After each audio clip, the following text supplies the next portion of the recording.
title and the thumbnail, we are going to be talking about the Tylenol murders, y'all.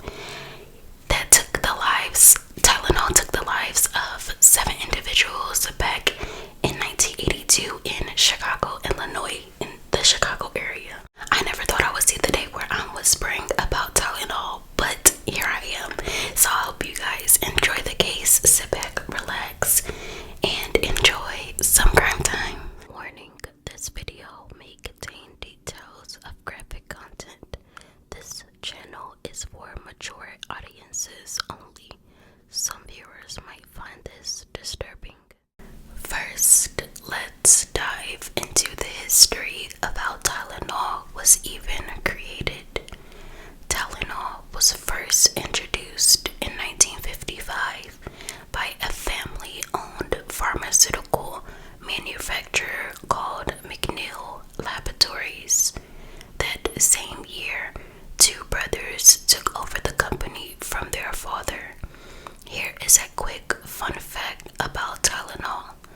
To escape any competition with aspirin, Tylenol was marketed to reducing fever in children. The packaging was red like a fire truck with the slogan, quote, "for little hotheads." Johnson & Johnson bought McNeil Laboratories in 1959, and in 1960, Tylenol was available for purchase over the counter.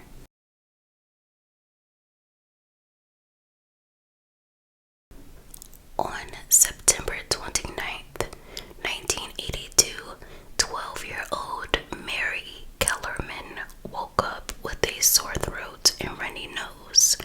She told her parents about her symptoms and was told to take Tylenol and stay home from school that day. She was given a 1 extra strength Tylenol capsule at around 6:45 a.m. According to Mary's father, he heard Mary go into the bathroom with the door closed behind her. Shortly afterwards, he heard a thump and shouted twice through the door, quote, "Mary, are you okay?" end quote. When she didn't respond, he opened the bathroom door and found Mary unconscious on the floor. Mary was rushed to the hospital, and by 10 a.m. she was pronounced dead at Alexian Brothers Medical Center. This would be the first victim of what we now know as the Tylenol Murders.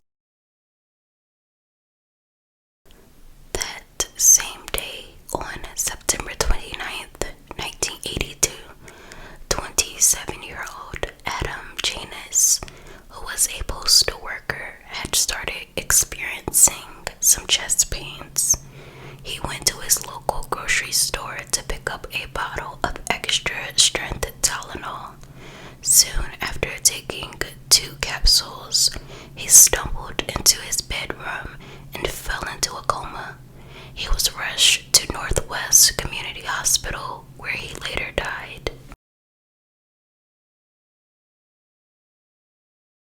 All of Adam's family were at his house mourning his death when his little brother, Stanley Janus, and Stanley's wife, Teresa Janus, began complaining of headaches. Teresa grabbed a bottle of Tylenol from Adam's medicine cabinet, and they each took a capsule. As Stanley was walking outside to smoke a cigarette, he collapsed. Minutes later, Teresa collapsed. Stanley died that same day, and Teresa died 2 days later. You guys, 3 people from the same family died within a couple of days from one another. I cannot even imagine how much pain that family felt and is still currently feeling. 27-year-old Mary Reiner had just given birth to her 4th child and was still suffering from body aches. She took a couple of Tylenol capsules and moments later collapsed in front of her 8-year-old daughter. She was rushed to Central DuPage Beach Hospital, where she literally had her baby just days before, and Mary was pronounced dead. She was the fifth victim. 30-year-old Mary McFarland was experiencing a bad headache at work. She took a few Tylenol capsules and later collapsed in the back room. She was the sixth victim. 35-year-old Paula Prince, who was a flight attendant with United Airlines, had just landed at O'Hare International Airport in Chicago, where she lived. She was experiencing some cold symptoms, so she walked to a nearby Walgreens store located at 1601 North Wells Street to purchase a bottle of Tylenol, which is actually still there to this day. Her body was found days later on October 1st, 1982, in her closet with the bottle of Tylenol found on her bathroom sink. She was the seventh victim. There are a lot of correlations in this case. First of all, there were 3 different Marys that were victims. I'm not sure if Mary was a common name back in those days, or if it just so happened to be a coincidence. And lastly, 2 of the victims were the same age, both 27 years old. I just thought these correlations were odd and wanted to point them out.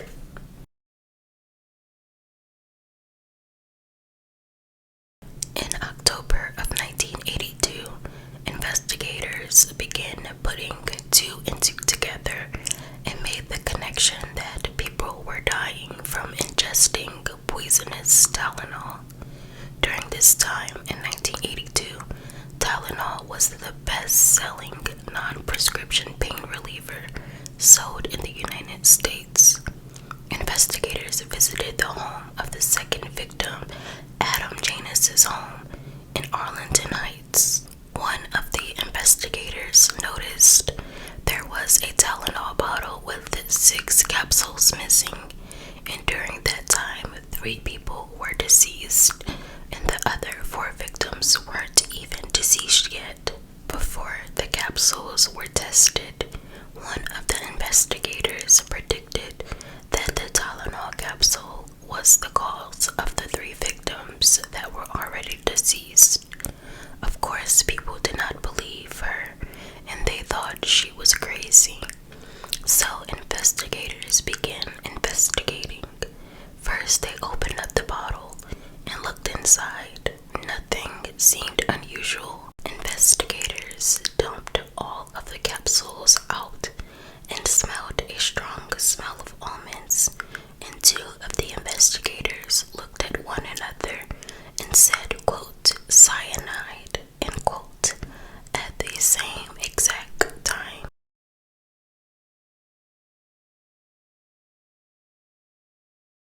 Well, cyanide is a chemical asphyxiant that blocks the use of oxygen. Cyanide kills quickly, and it usually happens within seconds of a lethal dose. It affects the central nervous system. Cyanide is harmful to the heart and brain rather than other organs because the heart and brain uses a lot of oxygen. During this time in 1982, Tylenol capsules were easily accessible. They were stored in a bottle with just a cotton ball stuffed inside. On Tuesday, October 5th, 1982, there was a nationwide recall for over 31 million bottles, which was worth $100 million in 1982, which would be $281 million in today's money. Each Tylenol bottle came with a lot number that is located on the upper left-hand corner of the bottle. The Tylenol bottles with the lot number MC2880 were spokesman for McNeil Consumer Products Company that manufactured Tylenol held a press conference informing everyone that there was cyanide found in the capsules and if they had any Tylenol to dispose of them, and that all Tylenol bottles were going to be removed from all the shelves in Chicago. Investigators believed whoever did this went to various drugstores around the Chicago area, laced the capsules with the poison, and returned the Tylenol bottles back to the shelves.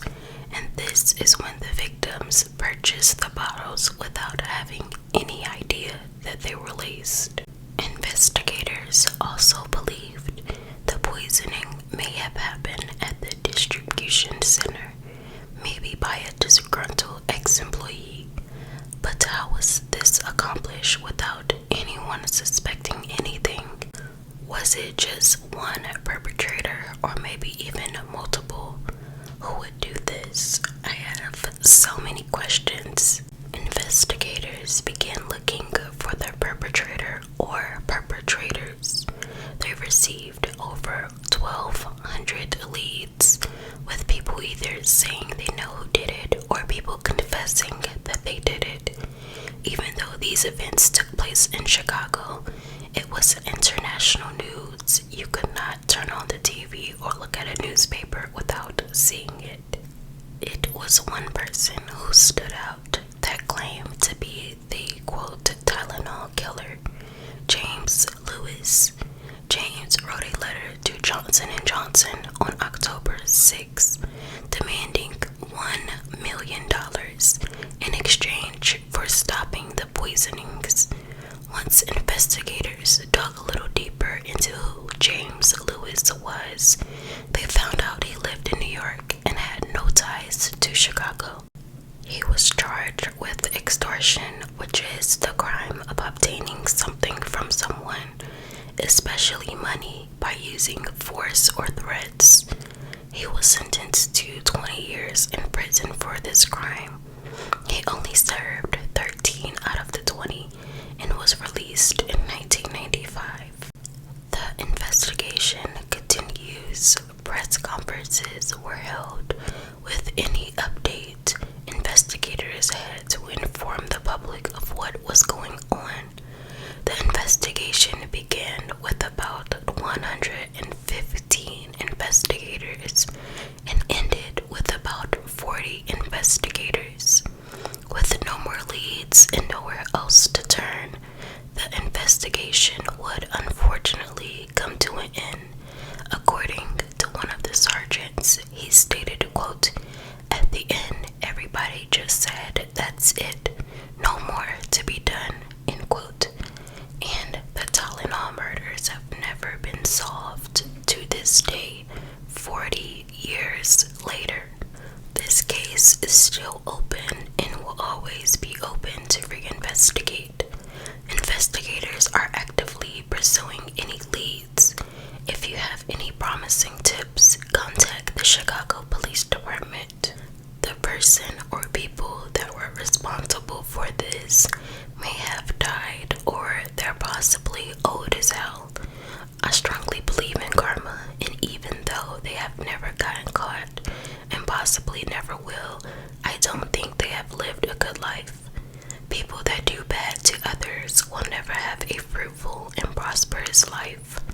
Lastly, I strongly believe that what you put into the universe, it will come back to you. Rest in paradise to these innocent, beautiful souls.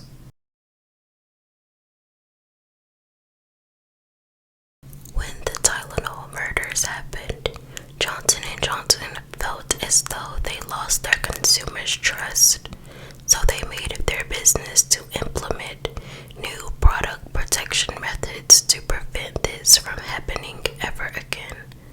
In 1983, the U.S. Congress passed the Tylenol bill, making it a federal offense to tamper with consumer products. On October 4th, 1982, Mayor Byrne passes a law requiring tamper-resistant packaging for all drugs sold in stores. This is where the silver safety seal comes into play. And always remember, if you buy any medicine bottles in the store and the safety seal has been tampered with, do not purchase the bottle and report this activity immediately to possibly save a life. Today, Tylenol is now sold in several countries. It is still manufactured by Johnson & Johnson, and it is